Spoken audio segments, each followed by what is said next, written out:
Right, welcome everyone. Kia ora tātou. My name's Pat Webster and I'm here tonight to introduce Ayesha Verrall, who's our opposition spokesperson on health and the public sector and research and Wellington issues. But tonight we're here to talk about specifically about health issues. And I'm really delighted because, as you know, the Fabians have had a stream of health issue talks in recent years. We've had Peter Crampton came to talk to us about all the work that was done in trying to look at how the health system might be better run. We had Rob Campbell to come and talk to us about how it was running when he was chair of the Te Whata Ora committee. And then we had Jenny Crampton come to speak to us about some of the ideas about how the health system could be better in the future. What we've decided to do tonight is ask Ayesha, as the former Minister of Health, to come and talk to us about what she sees as some of the issues in health going forward from here. I hate using that term. How did I use that term going forward? It's a terrible one. But what we wanted, I mean, one of the issues down on the list was the smoking legislation, which Ayesha shepherded through Parliament. It was great legislation. I've just had a year of dealing with the long and slow death of my sister who had cancer from smoking.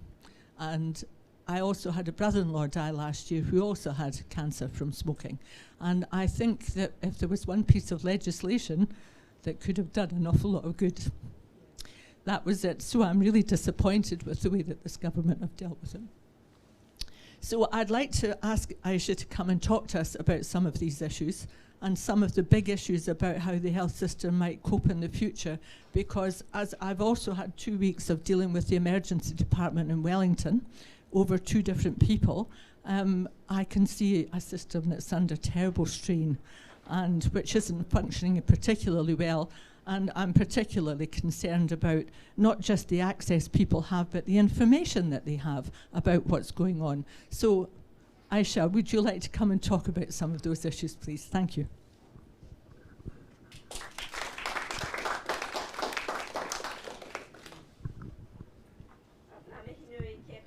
Thank you all for that very warm welcome, and it's such a pleasure to be here with Fabians and all of you in the room.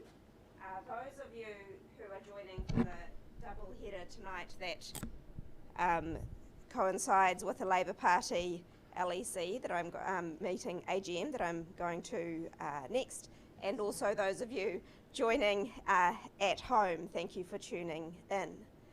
I've been asked to talk about progressive alternatives to the current government's health policy, and knowing what I know about many of you, you'll be interested in a serious discussion of this topic.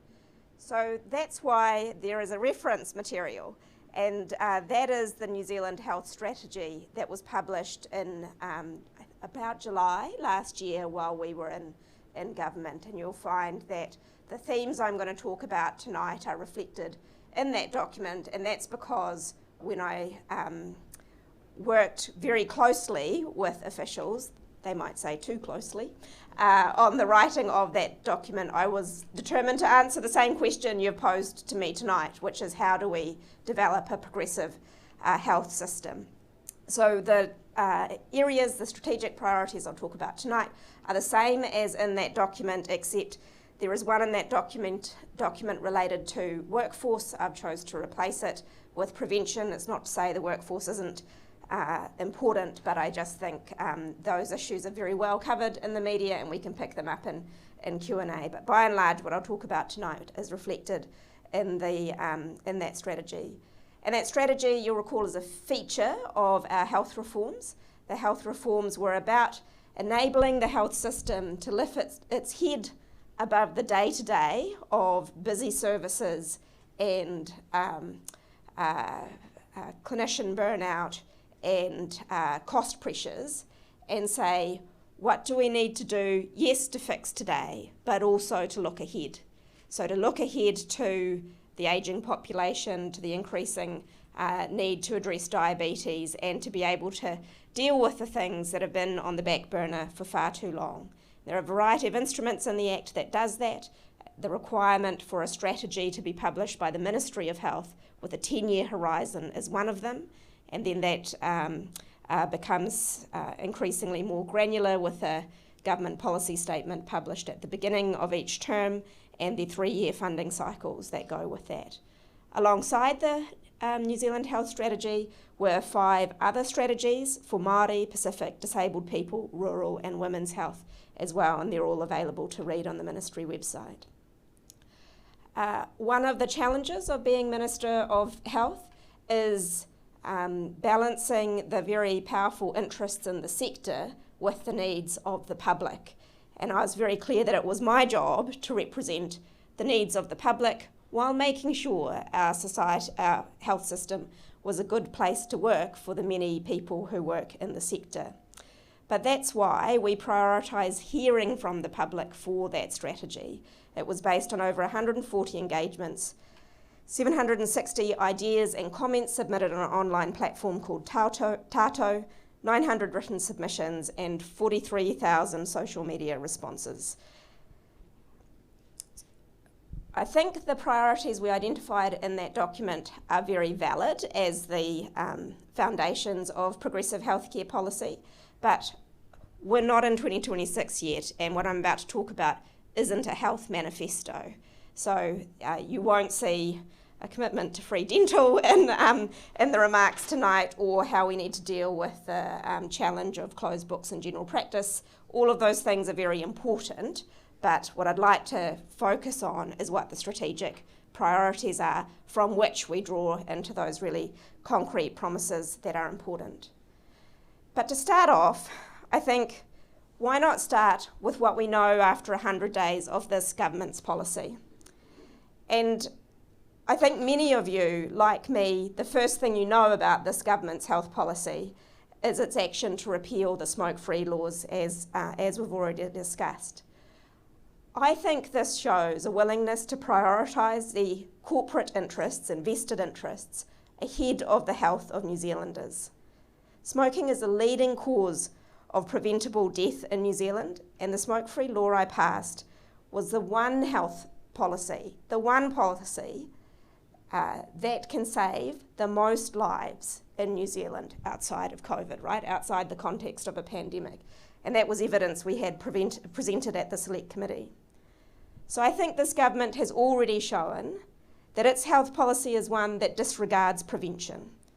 Their priority is the efficient functioning of the ambulance at the bottom of the cliff, rather than the safety rail at the top. Secondly, the government has also already repealed the Māori Health Authority, and it did so under urgency. So even if you were following along, you may not know that in the course of doing that, they also changed the Paiora Act to remove the need for localities. That means they have removed from the architecture of our health system all sources of a Māori voice, of an independent Māori voice. Te Aka Whaiora was empowered to directly advise the minister on without having to go through the Director General, so it couldn't have its advice about the needs of Māori health blunted. It also, the Paiora Act included iwi Māori partnership boards and avenues for them to have voice into local service planning. And the localities, which I'll talk about more later on, was the opportunity we built into the Act for communities to identify the primary and community care services that they need, and to hold Te Whatuora to account for providing them. So my view is that this government has an old-fashioned view of the health system that will continue to privilege certain voices in our health system, in particular those of providers, and to exclude those who are marginalised in society, who suffer the worst health outcomes, and who stood to benefit for the most from the change we sought to bring about. Thirdly, this government has set an unambitious and narrow targets that focus on the efficient provision of 5 services. The government misrepresents these targets as outcomes. They are not outcomes, they are outputs. A less than 6-hour stay in an emergency department is an output. Surviving your heart attack is an outcome. This government sees the health system as a conveyor belt that patients are to be shuttled through, and they are seeking to avoid accountability for improved outcomes by setting such narrow targets. They also have no vehicle for addressing the wide range of expectations that patients rightly hold in terms of how their service is delivered. In contrast, as I'll go on to discuss, Labor recognises the need to move away from a one-size-fits-all approach. One thing we have not seen yet from the government in its first 100 days is it take many decisions of funding, on funding, but we can talk a little bit about that later on as well, and we know that big decisions are to come in March. Just suffice to say for now that prior to the election, they promised to fund all of the cost pressures in the health system for the next 4 years. So in summary, I believe the coalition government's health policy seeks to set modest goals for improvements in outputs and efficiency. It is uninterested in turning services towards meeting patients' needs better. It is hospital focused and has removed accountability to patients of all kinds and communities. So in contrast, let me outline the 6 strategic priorities that we identified in government for a progressive health system. Firstly, based on the consultation that we held, we knew the patient and community voice had to be at the heart of the system. Secondly, we sought flexible and appropriate care for people through health services. Thirdly, an emphasis on prevention and early intervention. Fourth, a learning culture. Fifth, a resilient and sustainable system. And sixth, an emphasis on forming partnerships for wellbeing. I'm going to discuss each of these in turn this evening.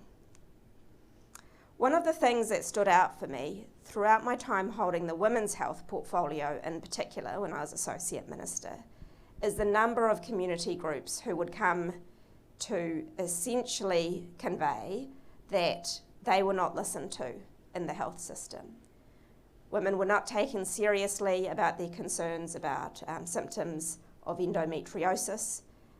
Women who had experience of surgical mesh routinely described being told that the signs of the complications of the mesh were all in their head. I don't think that's good enough. Almost 4 decades after my former colleague Charlotte wrote contributed to the Cartwright inquiry, that is still the approach in our health system. And yet I am very certain it is.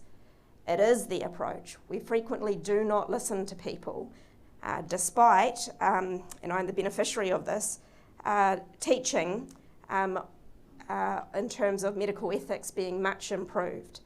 Many people feel like their concerns are minimised in the system. And the feedback we received in doing the Paiora strategies said this was not unique to women. A lack of responsiveness of public health services is common across the board. That is no slight on the people working in the system. The system isn't set up to be able to support hearing what people are saying and orientating services around their needs. It's my very strong view that services can be both evidence-based and delivered at scale and delivered to make sure that we reduce unjustifiable variation, but also flexible enough to allow the community to participate in the design and service delivery method. So I'm resisting a sort of false dichotomy between, say, the National Party's approach of efficiency and efficiently reaching a target across the country, which I think, and making sure that the way in which services delivered are actually appropriate for the people in that community. In my view, at present, provider convenience and history have an outsized influence on how services are delivered. People want to have a say in how their services are delivered. It doesn't just mean that they're consulted, but they should have greater autonomy over their own health. One of the ways we sought to achieve this was through localities, where, which would be about 60 or 80 small districts throughout the country, where planning would occur for the types of community services that would be required. And also, Te Whatuora would have to report back on the delivery of the community set priorities. Another way in which the patients had voice in the system was through Te Aka Whaiora. Despite its being characterised as a part of the Wellington bureaucracy, it is actually the most grassroots organisation I have ever, or flax roots you would say, organisation I've ever worked with.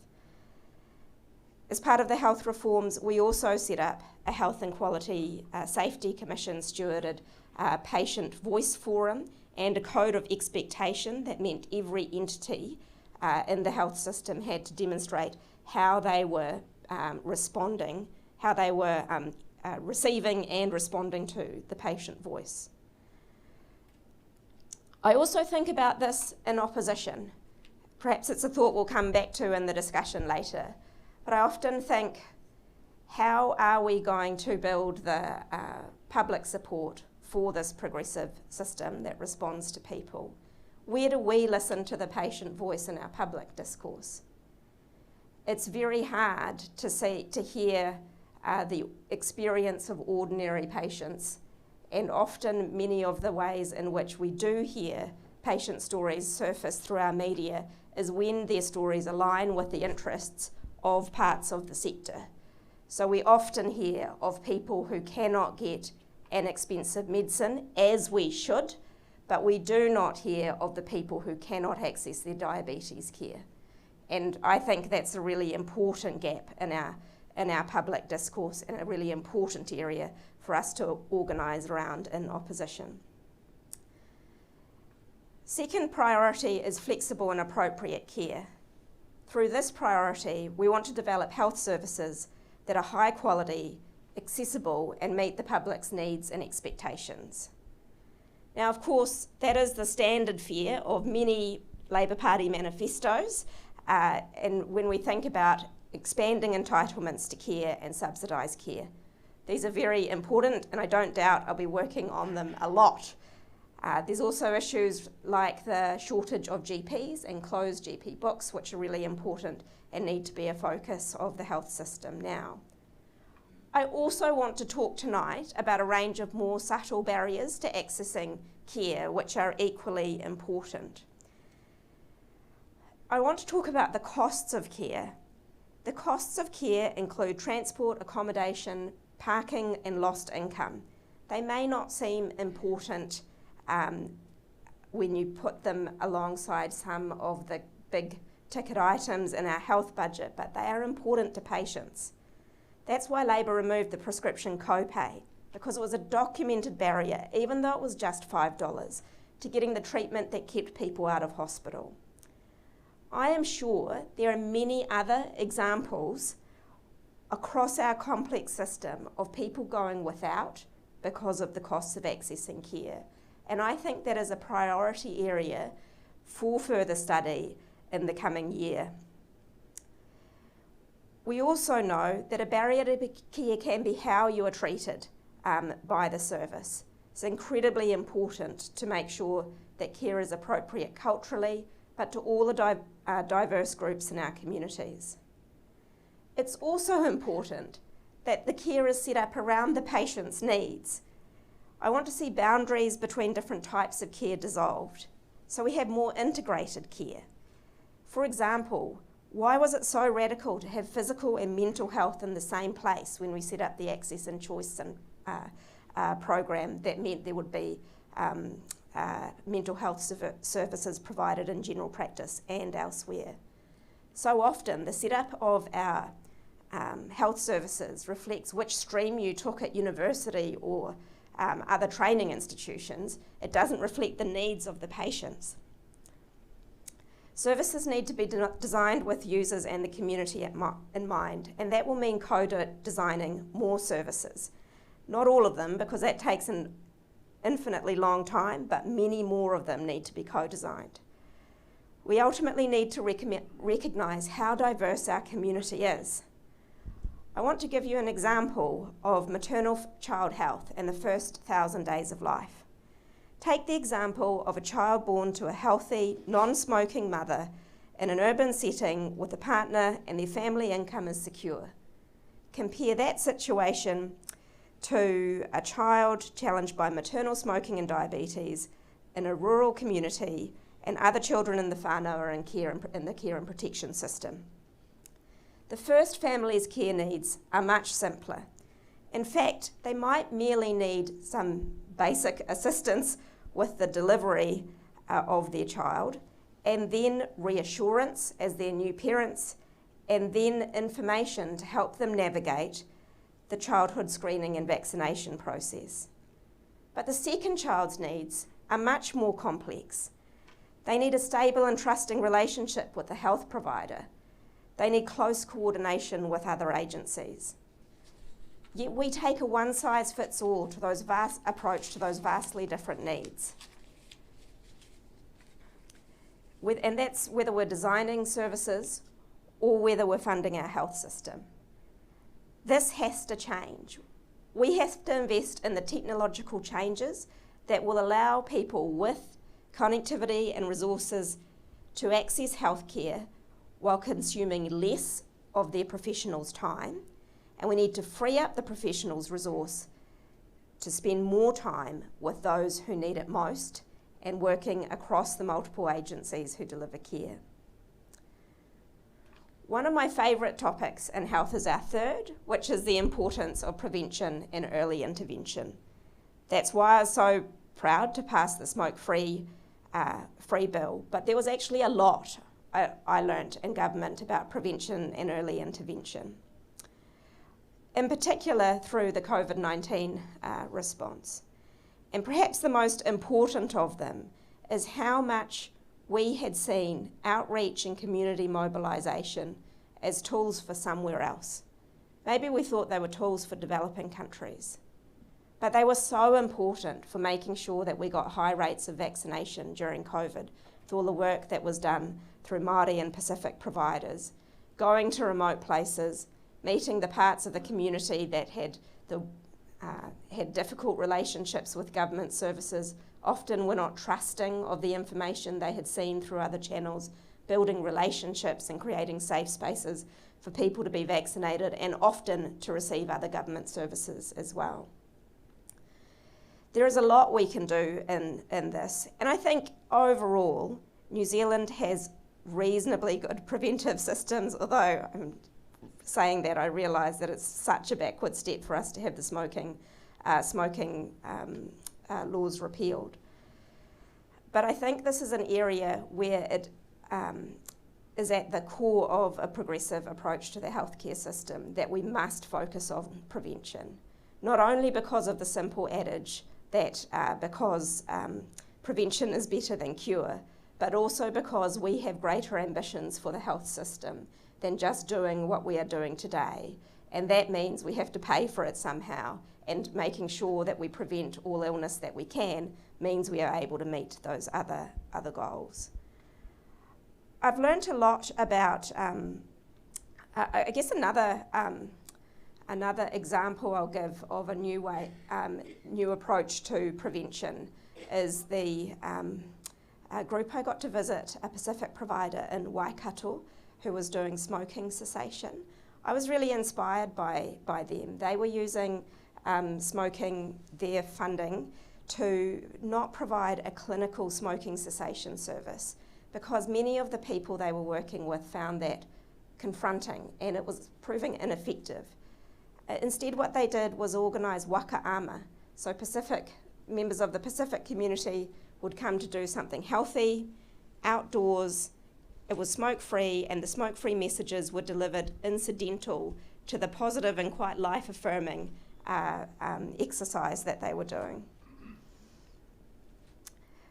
I think if I was to say one thing about another important prevention initiative we undertook was the changing of cervical screening from a smear test to the HPV test. So a new type of test which itself is better and more accurate and requires less frequent screening, but also one that women can do themselves. We've rolled that out, but I think the election fell at an unfortunate moment in time, which meant that there's still a little bit more work to do. And in particular, we haven't gone the next step of making that service one that women can do themselves by the default. In every instance, I think we need to look for a community-based option by default, because it is hard to get into general practice, either because of cost or because you've got better things to do. And in all instances, we should be looking to make sure people can manage without having to come to a clinic. The fourth priority is having a learning culture, and there are some great strengths in our health system when it comes to that. We have excellent health researchers in New Zealand, but increasingly our health system finds it difficult to perform research because of the challenges of service delivery taking people's time. That needs to be addressed. We also need to make sure we are harnessing the benefits of technology to improve care and reduce variation. There is a big problem with the people who need data in our health system not being able to get it, particularly at local levels and for iwi. And that is something that will take a major investment to change.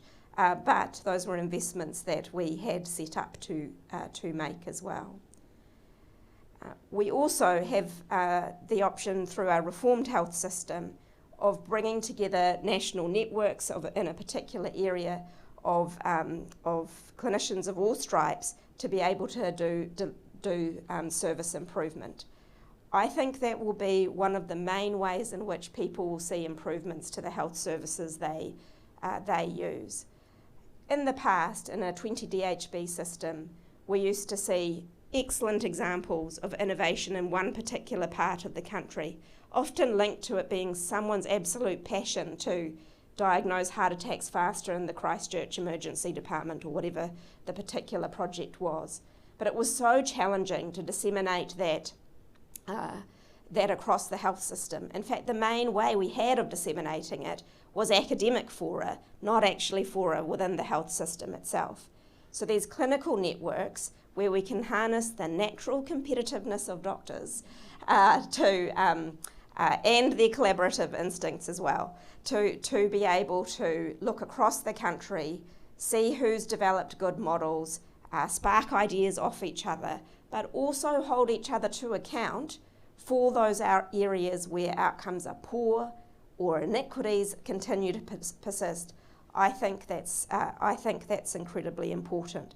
So that work is underway through clinical networks in the health system, and I really hope that they are continued to be supported and funded. The fifth area of strategic priority is a resilient and sustainable system.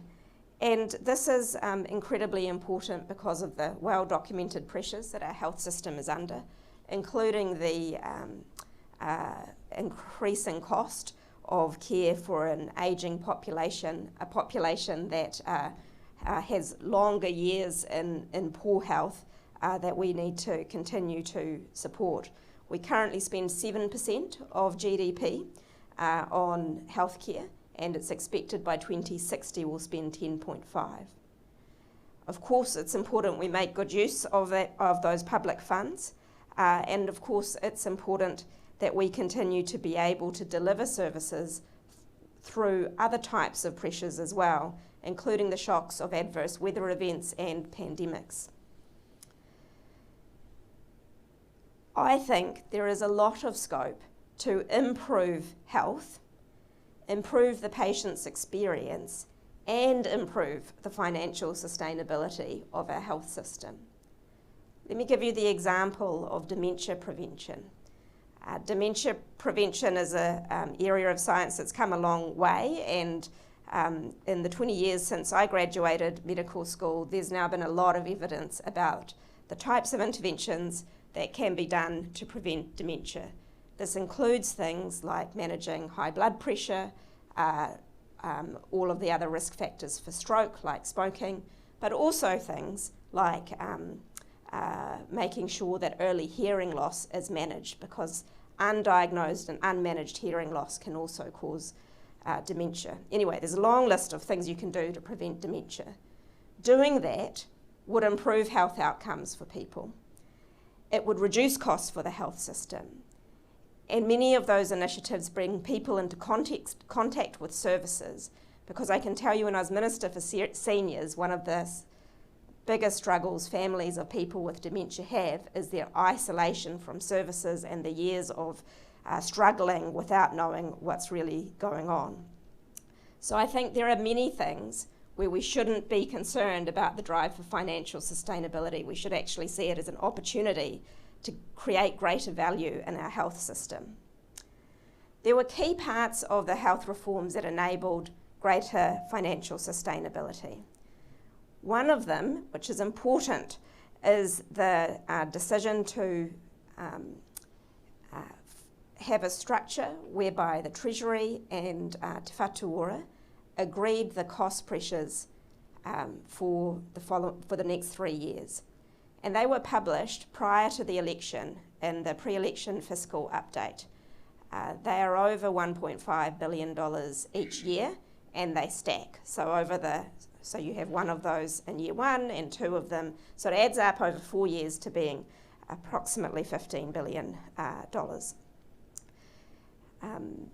Both National and Labour committed to funding that, meaning that our health system would not go backwards.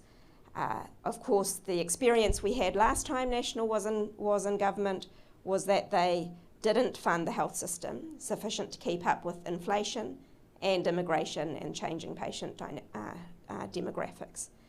So that money, the cost pressures, is the most important thing I am looking to see in the budget that will be published at the end of May. Because unless it's in there, it means cuts. It means that in real terms, we're going to be losing funding in the health system.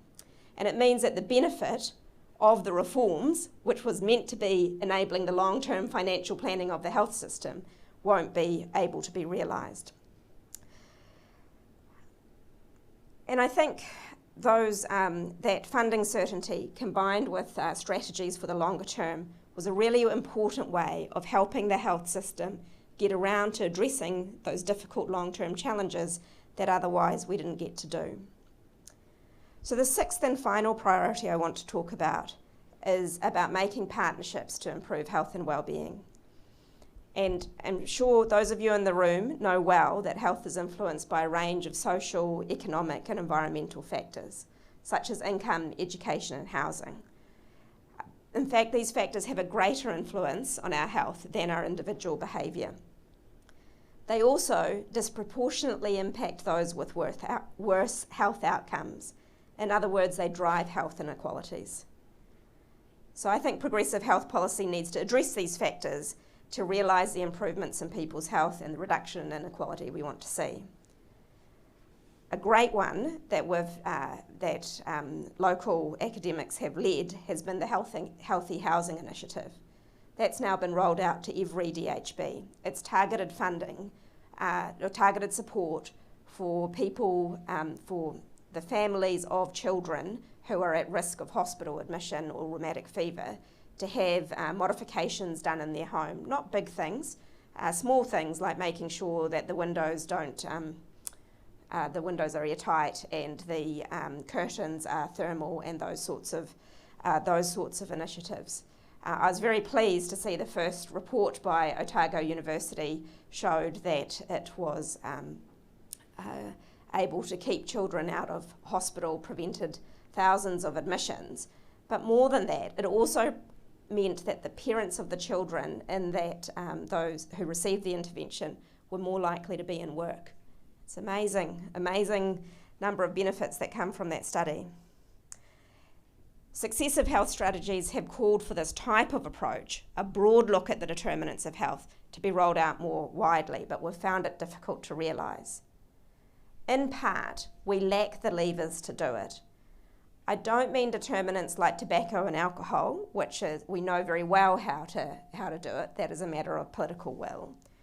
I mean the policy tools that enable work, often at place, to address complex and multifactorial problems. As Minister, I met a number of services supporting people in South Auckland. They faced a cluster of problems that you might broadly describe as relating to obesity, depression, unemployment and social isolation. The work we did in government to develop joint investments and joint ventures, joint commissioning, budget pooling and integrated governance is part of what we need to do to get over the challenge of working across agencies to help people with complex needs and to get on with sorting out the practical problems for these people. I'm told we also need to review the Public Finance Act to make better use of these tools. But crucial to being able to bring together networks of providers to address local issues was the plans for localities in the Paiora Act that has recently been repealed under urgency.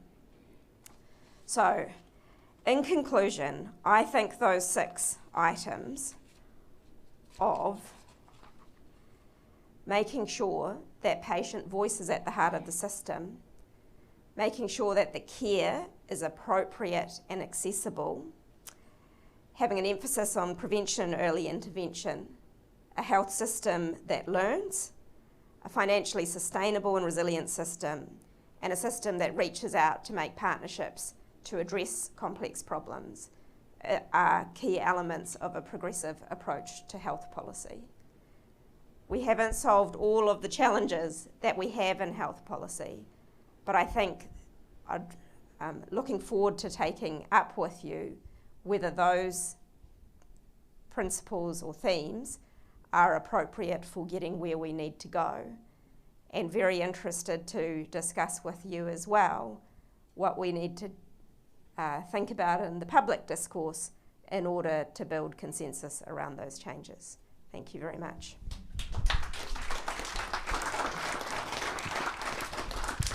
Thank you very much, Ayesha. I'm really delighted to hear about the principles because I think some of them are really important.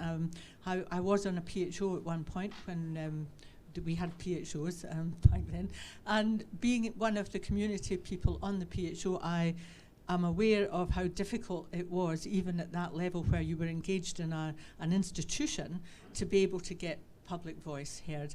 And I think that the pressure of the scientific nature of health and the power of providers that you've raised were some of the issues that were really, really difficult to deal with. So I don't, I see quite a lot of challenges ahead, and I'm hoping that some people will raise things here that might help towards further discussion about those issues, because I really think that we're on a track that would be great if we could get much more people involvement in the system. So if people would like to raise questions, yep. Thank you. My question is, is there a response from the medical profession on your 6 principles?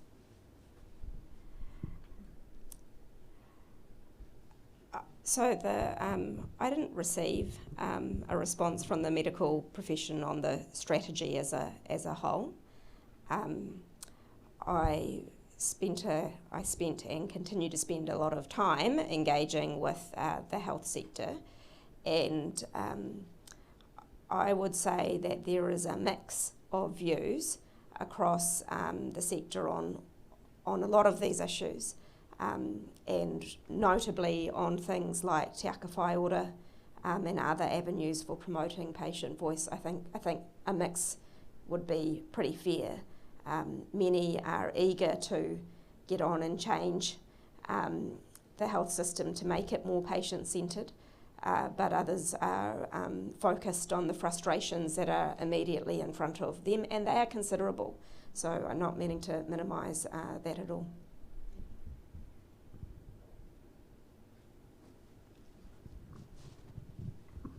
had just two quick questions. One, you mentioned amendments to the Public Finance Act, and I'd like to push you for a couple of specifics on that. The Public Finance Act being one of my pet hates. You've identified the part of the whole presentation I know least about. And secondly, you didn't mention alcohol advertising, which is one of the other big areas of prevention. I just wonder what you have in mind on that front. Yeah, thank you. With respect to the Public Finance Act, I think my understanding is that what we need to do to address multifactorial problems, sometimes the silos between agencies get in the way, and that there is a whānau whose problem X needs to be sorted out, but often we end up in debates about whether or not that type of need belongs in health, or is it oranga tamariki, or is it education. And those sorts of discussions ultimately aren't fruitful for actually sorting it out. I believe it is quite difficult to allocate health funding to something that might not, strictly speaking, be a health aim, but nonetheless the health outcome can't be unlocked without that funding. So I think it's those types of challenges about how agencies work together to spend their funds to get outcomes that cross multiple domains. I deliberately did not go into some of the other issues around social determinants, in which I'd include alcohol as a determinant of health, because I think the discussion there is more about the political will for exploring whether it's smoke-free, alcohol regulation, other elements of drug regulation and vaping. So I think that's much simpler than trying to, it's a technically simpler matter and a politically more difficult one.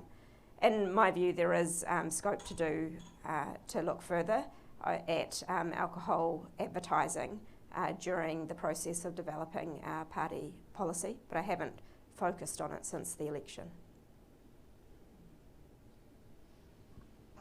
I'd just like to mention that the whole contracts process that we get involved in, which seems to me constantly to work against some of this social provision. Yes. In ways that are actually helpful to people, because it's so geared towards the financial outcome of everything, and to breaking everything down into parts that don't necessarily fit together when it comes to social provision. And I did some study about that in another area, and I was horrified that the way that it was consistently shoving all the social benefit out of all of our systems.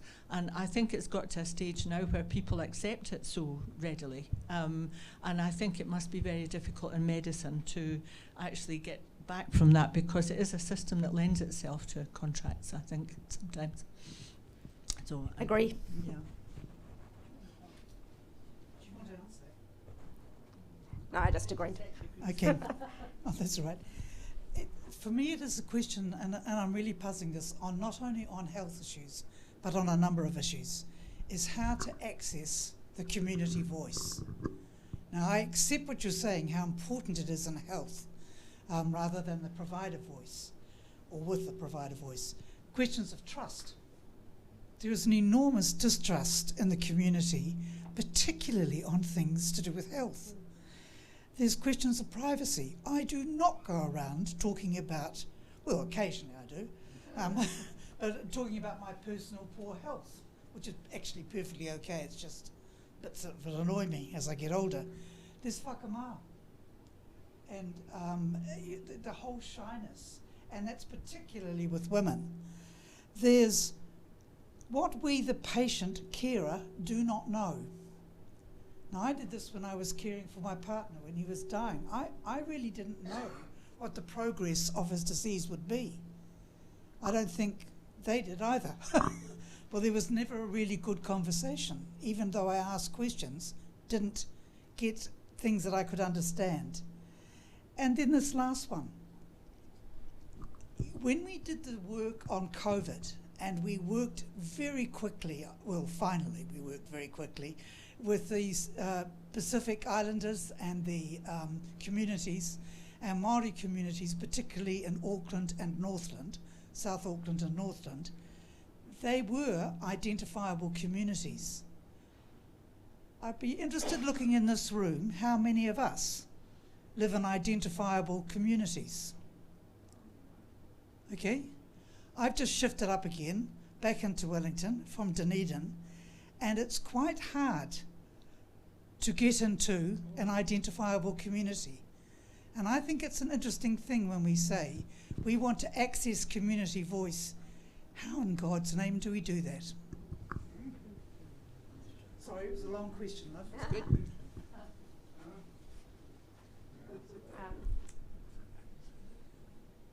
I think first, agree. it's really tough. I think one of the nuggets from the Māori and Pacifica health providers is that they have been at place for a long time. So they had a set of pre-existing relationships and trusting relationships. Obviously not an answer for everyone, including people who are mobile. And that's not just those networks. Rainbow communities have the same set of complaints about the health system as well. I think I would also put, so the solution is, well, we have to start trying, and I can think about multiple times where the patient voice was right in front of us and we ignored it. So I think, yes, there's a question about how we go out searching, but we could even do better just by looking at front of us. The Health Quality Safety Commission has built a big network of, I spoke at their conference and there were about 400 people in the room, of people with lived experience of mental illness, disability, medical harm of other sorts, who input into their outputs about what we need to do in the health system. So I think that there are ways, and that one is required for all of the health entities, is engaging with a code of patient expectations. But it's a new thing, and I think we're going to have to see after 3 years if it's got the heft we want it to have. It's not only for health, it's Yeah. for education, you know that. Environment.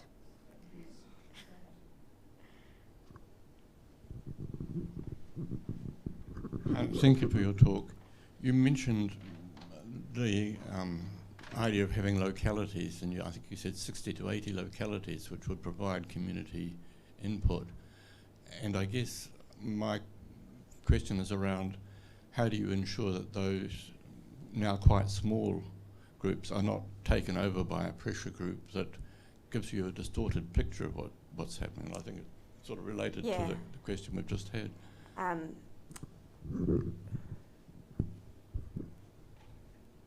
I think I guess like lots of other processes that are designed to ensure people get the chance to have their say, there must be some sort of formality around it, and I'd probably look to processes like those used by local government to try and enable the right mix of reaching out to find out from marginalised groups what their needs are, but also being able to hear from a wide range. But I think that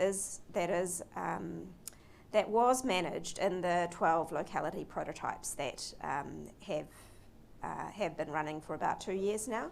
They went out into their communities and saw what was needed, and I had a huge amount of apprehension about this. I was like, well, they're going to have all these, desires for expensive cancer drugs, and no, people wanted a dental clinic.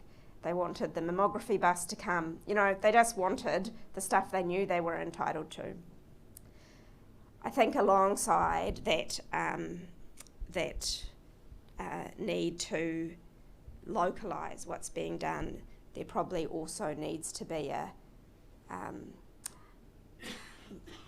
minimum acceptable service provision, so that every place needs X GP coverage or access to dental or whatever the case is. Kia ora Ayesha, ngā mihi nui o tēnei pō ki a koe, nō reira tēnā koe. I'm Clive Aspin, as you know, and I teach a course on Māori health at Victoria University, and so I've picked up a lot of useful stuff from you tonight, so thank you very much. But I want to ask you a question about HIV prevention, and I'm doing that in the presence of one of our esteemed leaders in HIV prevention, Charlotte Paul. So I feel very honoured to be in your company, Charlotte, but also to be able to put this question to you. So one of your achievements when you were Minister was to put aside $18 million for the HIV strategy. Action plan, yeah. Action plan, that's the one. And so given the government record on taking money away from things, can we be sure that that money is still going to be allocated and available for the use of the HIV community over the next 10 years? Well, each government gets to review funding decisions taken by the last one. In fact, the current government has made a lot of noise about reviewing all of our funding and how wasteful it was. Now, I do not think it is wasteful because I know that $18 million would get us quite far towards eliminating HIV. And I think that's a goal worth pursuing because of the harmful impacts HIV has on our people and the fact that it is at one stage was one of the more expensive medicines that we had to pay for community. So I have worked with groups in the sector to strategise about how best to protect that fund, and I think we could talk about that further afterwards.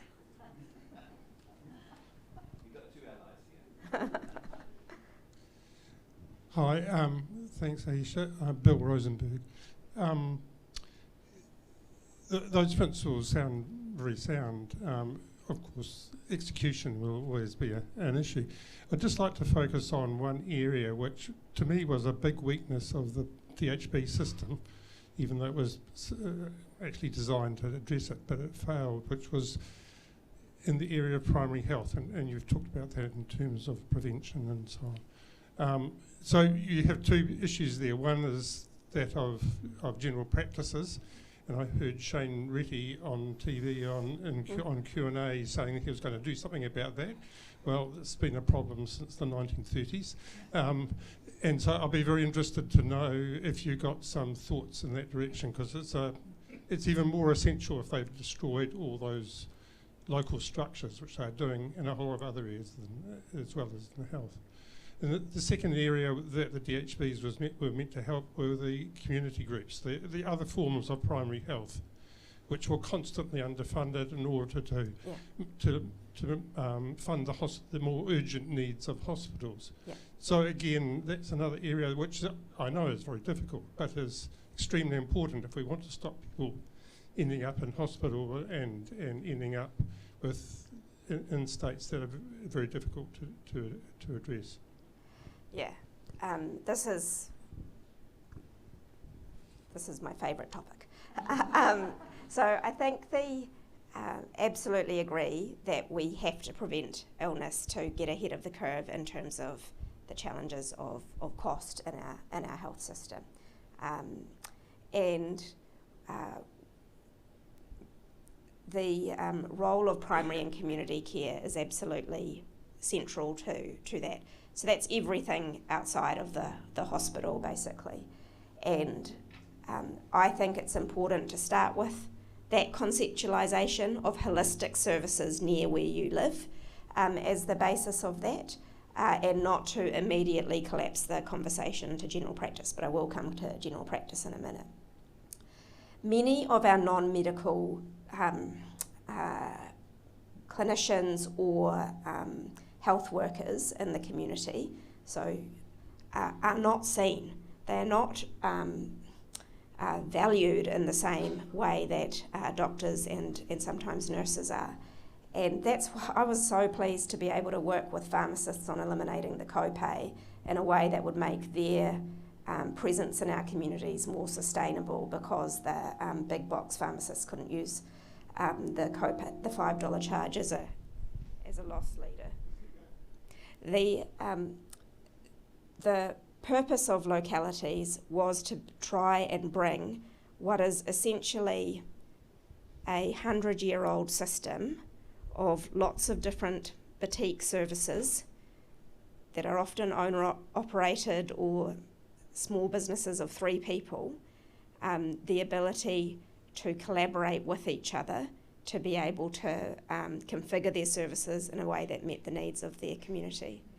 Without localities, I struggle to see how we will get integrated care in the community. The second thing about general practice, I think we have got into quite a state with the workforce in general practice. That's the primary sort of acute part of that problem now. That means that many practices have closed books. To address that, we have, in government, we increased the number of general practice trainees up to 300. We paid them as much as the hospital trainees. We supported models of training them in rural areas, and we also increased the med student numbers coming through as well. But you cannot operate in the same way we have been operating with the workforce that we now have and will continue to have for some time. So finding new ways of care where the doctor will be at the centre of complex medical care for people with chronic conditions, but where other professionals will play a part with mental health, with medications management, with musculoskeletal complaints, with physios, those sorts of things has to be the new way of operating. Final cat to put amongst the pigeons, it seems like the general practitioners advocates have rephrased the problems that they are experiencing as about their pay. What about a MECA for general practitioners? One of the challenges about funding any part of the health system outside of Te Whatuora, so all of those big contracts to aged residential care, to general practice, to all the other health providers, is that the government is being asked to take responsibility for the paying conditions in those businesses without being able to see into their books or understand if your money is having the intended outcome. So how do we fix that when we're as far behind in funding those parts of the sector as we are? And you know, I know many of my colleagues who went through medical school with me are comfortable being employed general practitioners. So I'm interested to know how that sort of a solution might address some of the issues. I don't see it as addressing all of the issues.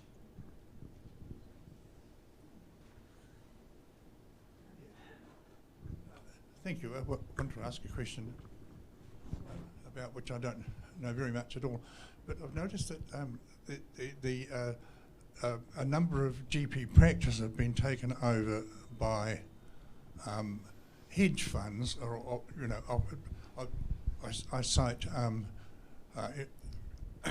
what's it, Green Cross, I think, which is an Australian company that I think makes most of its money from pharmacy change, but I noticed, having glanced at its accounts the other day, it makes a couple of $100,000 out of doctors' practices. And speaking to one of the doctors that is employed in it, apparently the owner of the practice, which in this case Green Cross, takes all the income that it gets from the health department, the medical fund, and so on, all the pharmaceutical fees and so on, and then pays the doctor's salary, so that it becomes an employer-employee relationship, and the pay for those doctors is incredibly low. And one doctor I talked to told me that he couldn't afford to work there, that he had to work elsewhere for 3 days of the week and could only work there 2 days because they didn't pay enough money. Now, I noticed that in some of the Nordic countries, they've been trying to root that out, where they're calling this invasion of private sector involvement as a tapeworm that they needed to pull out of the system. Now, I just wondered, this is happening here in a big way, and whether you had any views on it, I don't know. Anyway. So, yeah, it is happening here, and people need and depend on those services at current, so I wouldn't tapeworm it. But I think that there is a need. I guess it's evidence of two things. One, that there needs to be a more financially sustainable model of general practice, and two, that as I said earlier, a large number of general practitioners are working salaried, right? So I think, and the reason I say that is in contrast to being an owner-operated general practice.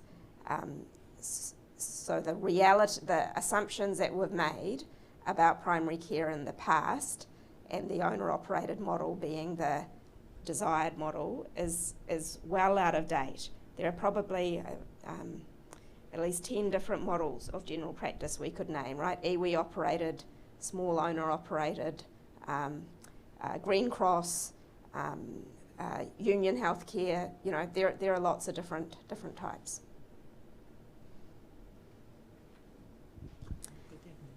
We're going to have.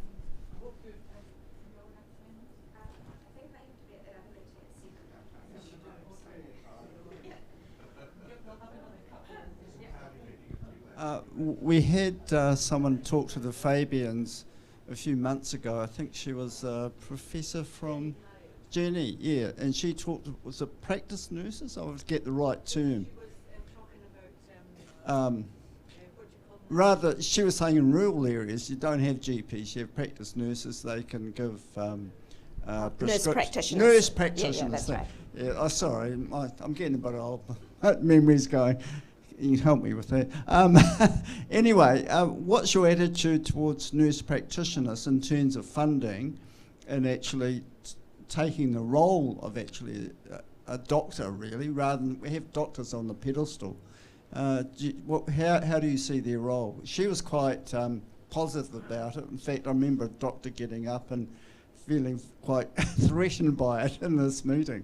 Yeah. So I'm very positive around it, and to be clear, the nurse practitioner, what's in scope for a nurse practitioner is not the same as a doctor, but they develop areas where they do for the area that they are in provide many of the services that a doctor does. And like all health professionals, we all have limits on what we do, and through our training should understand where that limit is at the point where you need to refer something on.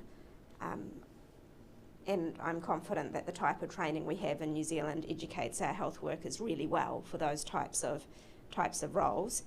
And I guess as a principle across the health system is we need, after you've been 10 years in the system, if we're going to say to someone, well, you came in through this door into the system, I came through that door, and no matter how much experience you have, I'm not going to let you play in my sandpit. I mean, that sounds pretty protectionist and not acceptable given the huge amount of unmet need we have.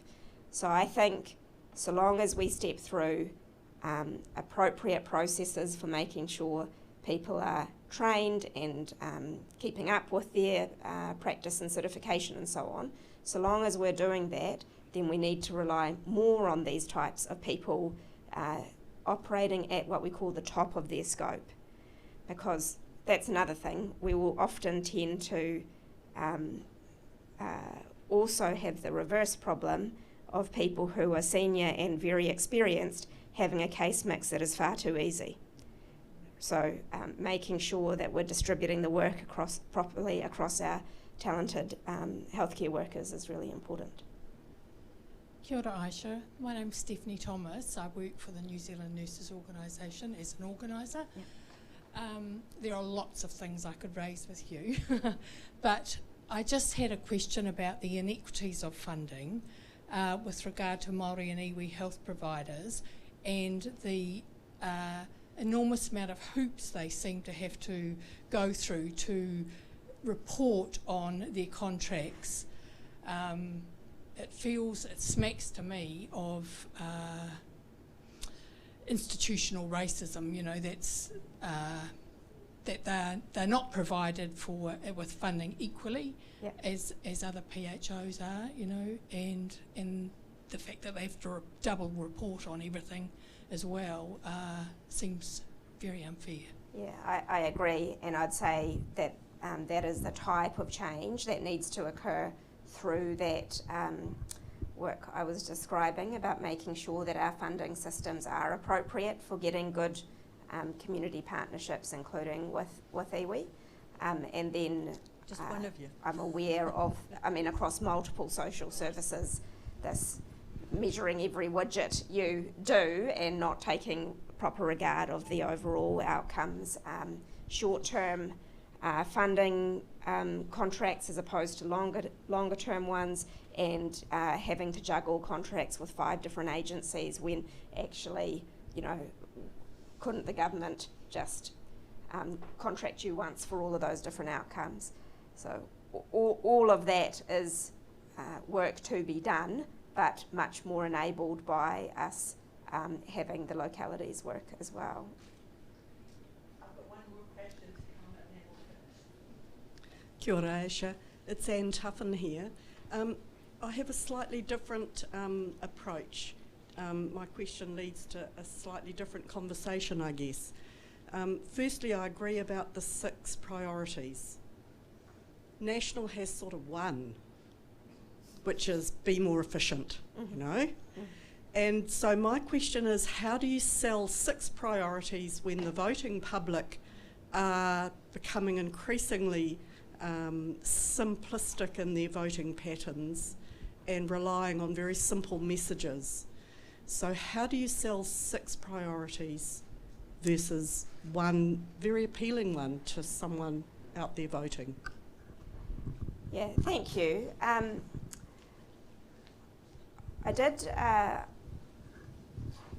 do think it's hard for me to jump straight to where we're going to be in the manifesto, which is why when I sat down a couple of weeks ago to write this speech, I focused on the priorities. I don't imagine that we'll write all of this out in the manifesto, because you're right, it's not politically saleable. But unless we're clear on our values and priorities, then, you know, it's very hard to say what the policy should be. Let me give you an example. In our last manifesto, we had our flagship health policy was about dentistry, which has been something that Labour supporters have wanted for a long time, and I agree there is no good reason why your teeth are different from the rest of your body, and that's not covered by the state. It's always been a problem of when we can get round to affording it. However, if I didn't, I would like to spend more time thinking, if we put that policy up again, how do we develop these aims through it? So how you know, if we're working in a community like Flaxmere, how's the dental service going to respond to that community? It seems to me it wouldn't just be a fee-for-service payment as we proposed in our last manifesto to whichever private dentist is already there or not there, as the case may be. So I think that's how I hope to use these principles to try and inform how we develop things. And then I guess the one other thing I'd say about the election is I think it's worthwhile going back to what we did, because we did a lot that was valuable. We had a horrid election, and COVID totally made it incredibly challenging for a party that prides itself on the good delivery of public services when all the public services were in recovery mode, right? And so I think we wouldn't want to throw out the baby with the bathwater from our last set of work. However, we have to keep up with what the country wants, and you know, that's what I've got the next 2.5 years to work with you and Labour members about. Sounds like a good point on which to wrap up. Yeah. Thank you very much, Ayesha. I think if there was one thing I guess I'd say to the last questioner and yourself is that I think that focusing on what people's experience of health is actually at the core of all of this. And when you give the messages out, I think if you want to reach them, it's got to be to address their experiences in health at the moment in terms of all of that. And I think that it sounds to me as if the other thing that you can do really well is to lead the discussion rather than follow what people want, but to lead the discussion on this. And I think this is a great start. So thank you very much for this. That was a really good talk. Thank you.